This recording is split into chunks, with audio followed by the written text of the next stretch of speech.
So for today's vlog po, magluluto tayo ng pork sinigang. So ingredients natin ay pork. Sa mga gulay, meron tayo ditong gabi or taro, okra, siling haba, talong or eggplant, radish or labanos, and then we have here kangkong. Yan. Sa mga aromatics, gagamit tayo dito ng sibuyas at kamatis. Ayan. Sa pampalasa, mga kalabay, gagamit syempre tayo dito ng nor sinigang sa gabi. And then, maglalagay na rin tayo dito ng pampalasa na pork nor cubes. Ayan. So, tara, samahan niyo po ako mag-prepare ng ating mga gulay na gagamitin dito sa ating sinigang. And mga kalabay, tapos na natin i-prepare yung mga gulay natin. Meron tayo ditong gabi, yung labanos, talong at okra, kamatis at sibuyas, siling haba or siling panigang, at yung ating kangkong. Yan. So tara, samahan nyo ako, mag-start tayo magluto mga kalabay. And mga kalabay, gagawin natin dito sa baboy, isisir na muna natin siya dito sa kawali. Yan, papainitin muna natin ng todo tong kawali. Isisir natin itong baboy para lumabas yung kanyang aroma at yung kanyang flavor. Kalabay, tas natin itong kawali kapag pwede nang mag-sir ng baboy. Ayan, tulad na nakikita nyo, ayan. Medyo mainit na siya at medyo yan, pwede na tayo mag-sear ng baboy dito dahil yung tubig is naglalaro na lang siya dito sa kawali.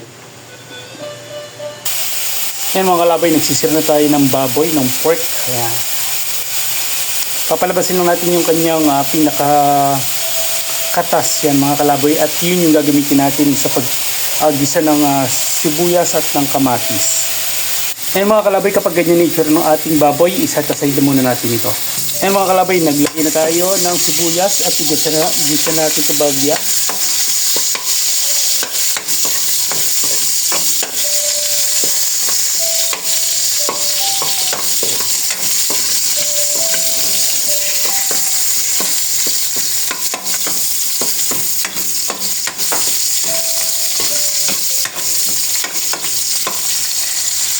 Ayan mga kalabay, isinunod na rin natin yung kamatis.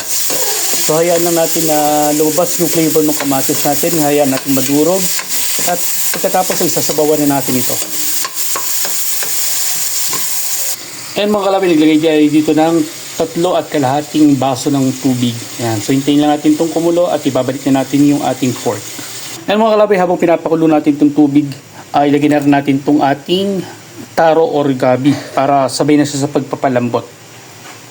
And mga kalabay, after 3 minutes, ibalik na rin natin itong ating pork para sabay na siyang lumambot. Ayan, so hayaan lang natin itong kumulo ng kumulo for 3 to 4 minutes.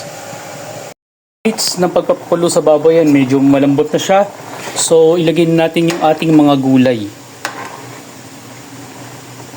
Ayan mga kalabay, unahin na natin itong labanos. Isunod na rin natin ang okra at ang talong. Yan, haluin lang natin mga kalabay.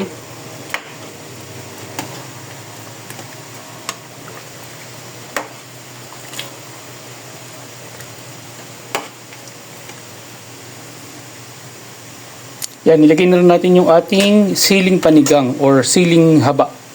And mga kalabay, nilagay na natin yung ating sili at papakuloyin ulit natin to ng 3 hanggang 4 na minuto. Ayan, takpan natin mga kalabay para mabilis maluto. Timpla at papaalata natin ito ng patis or fish sauce. Dato puti, baka naman. Ayan. So dito, gagamit tayo dito ng tantiameter mga kalabay. Depende po sa inyong mga panlasa. Kalabay, para sa akin okay na yung lasa, kaya naman ilagay na natin itong ating nor sinigang mix sa gabi.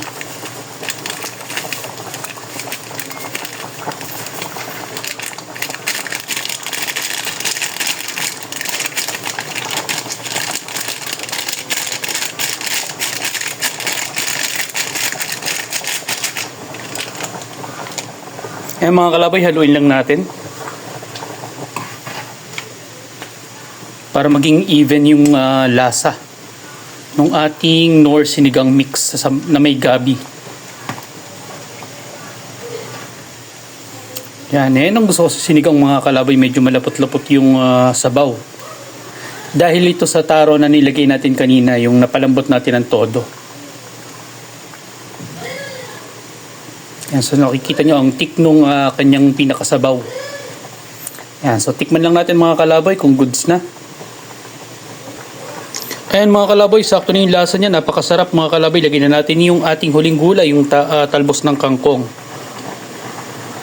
And mga kalaboy, nilagay ko na yung ating kangkong, dahon ng kangkong. So pakuluan lang natin to for 1 more minutes, takpan natin, and then after that, goods na to mga kalaboy. Yan, so takpan lang natin and pakuluan natin ng 1 minute. And mga kalaboy, after 1 minute, okay na to. Luto na yung ating napakasarap na pork sinigang ala kalaboy. Ayan, so kung nagustuhan nyo po itong recipe na to, huwag nyo po kalimutang mag-follow, like, share. Mag-comment na rin kayo sa baba mga kalaboy kung paano po kayo magluto ng pork sinigang. At ano pang klase ng sinigang ang pwede nating iluto. Ayan, so comment down below mga kalaboy. Hanggang dito na lang mga kalaboy. See you sa next vlog po. Maraming salamat po sa suporta at God bless us all.